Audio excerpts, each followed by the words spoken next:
এই মহিলা থাকলে যে মহিলা মনে করে ধর্ষণ হলে কি আসে যায়, 10,000 20,000 টাকা ক্ষতিপূরণ দিয়ে দেব। আগে তো 10,000 20,000 ঘোষণা করেছিল, তারপরে বাড়তে বাড়তে 1-2 লাখে গিয়ে ঠেকেছে।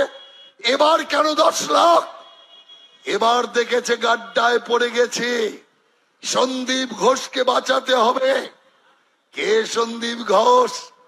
দিদি ভাই একটু বলবেন যে সন্দীপ ঘোষের জন্য আপনি আপনার মুখ্যমন্ত্রিত্বকেও বাজি রেখে দিয়েছেন, যে সন্দীপ ঘোষের জন্য আপনি আপনার সরকারকে বাজি রেখে দিয়েছেন।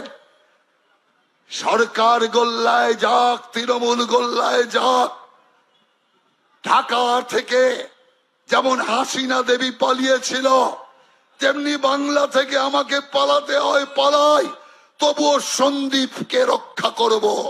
কে সন্দীপ? একটু বলবেন কি? বাংলার মানুষ জানতে চায়, আমরা জানি কিন্তু আমরা বলতে চাই না। তাই আমি আপনার মুখ থেকে আশা করব অন্ততপক্ষে সত্য কথা বলুন। সন্দীপ ঘোষকে, তার পরিচয় কি, আর কিসের জন্য এত সন্দীপ প্রেম? আজ পর্যন্ত সন্দীপ ঘোষকে কিন্তু স্বাস্থ্য ভবন সাসপেন্ড করেনি। বাকি দুজন বিরূপাক্ষ আর সঙ্গে আরেকজন, তাদের কিন্তু সিবিআই গ্রেপ্তার করা মাত্রই সাসপেন্ড করে দিয়েছে। আর আজকে এতদিন হওয়ার পরও সন্দীপ ঘোষকে এখনো স্বাস্থ্য ভবন সাসপেন্ড করেনি। শুধু একটা লোক দেখানো শোকজ নোটিশ শুধু করেছে। সেই কারণে আমি বলতে চাই, এর পেছনে অনেক গুরু রহস্য আছে।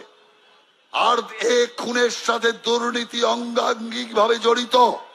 তাই আমি মনে করি যে মুখ্যমন্ত্রী পরিষ্কার বলছে পুলিশ কমিশনার 7 দিন আগেই পদত্যাগ করতে চেয়েছিল। আমি ওকে বারণ করেছি। কেন বারণ করেছে? পুজো এখনো কবে? বলছে পুজোর ব্যবস্থা করতে হবে। তার মানে ওর হাতে একটাই লোক আছে যে পুলিশ কমিশনার হয়ে পুজোর ব্যবস্থা করতে পারে। তার মানে ওর কাছে আর যোগ্য লোক নেই। সেই দিক দিয়েও তো মুখ্যমন্ত্রীর গতিতে থাকার কোন নৈতিক অধিকার নেই। কেন রক্ষা করেছেন পুলিশ কমিশনারকে? তার কারণ পুলিশ কমিশনারকে রক্ষা না করলে পুলিশই তো সব তথ্য প্রচার করেছে, প্রমাণ মুছেছে, প্রমাণ পাচার করে দিয়েছে, বডিকে জ্বালানোর ব্যবস্থা করে দিয়েছে। আর আজ যদি সেই সিপি যদি মুখ খুলে দেয়, তাহলে মুখ্যমন্ত্রীর চেয়ারে ভূমিকম্প হবে। সেই কারণে চোরে চোরে মাস্তুতো ভাই, সেই কারণে চোরে চোরে মাস্তুতো ভাই বোন এখানে। আর সেই কারণে সিপি কে বাঁচাতে হবে। অতএব আমি আপনাদের পরিষ্কার বলছি, সিঙ্গুর নন্দীগ্রাম করে সিপিএম ভেবেছিল বেঁচে যাবে। আজকে এখানে দাঁড়িয়ে পরিষ্কার বলে যাচ্ছে, সিঙ্গুর নন্দীগ্রাম করে সিপিএম পার পায়নি, বাঁচতে পারেনি।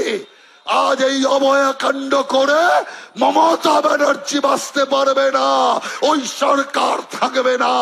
সরকারকে মানুষ আস্থা করে ফেলে দেবে, এই অবস্থা তৈরি হবে। আমাদের ভিডিও ভালো লাগলে লাইক এবং শেয়ার করুন।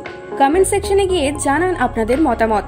আরো ভিডিও পেতে আমাদের চ্যানেল সাবস্ক্রাইব করুন এবং প্রতি মুহূর্তে খবরের আপডেট পেতে প্রেস করুন বেল আইকন।